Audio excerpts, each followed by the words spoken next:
Born into a world full of neglect, abuse, and unimaginable hardship, Mary Bell's early life was anything but ordinary.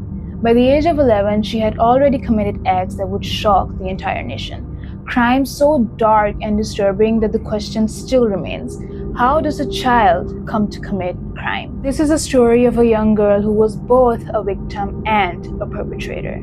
A chilling reminder of how early trauma can shape a life in ways we can barely comprehend. Mary's mother, Elizabeth Betty McRacket Bell, was a well-known local sex worker who often traveled around for work, leaving her children alone for long periods.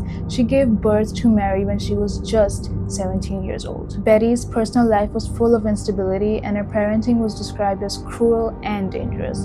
Family members believed she didn't just neglect Mary, she actively abused her. By the mid-1960s, disturbing allegations came out.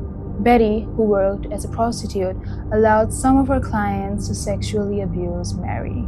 She is said to have blindfolded her with a stocking, tied her hands, and then forced her to perform sexual acts on clients, and she herself reportedly participated in some of these sessions. The first officer at the scene noticed that someone had tried to hide Brian's body in a weak, almost childlike way.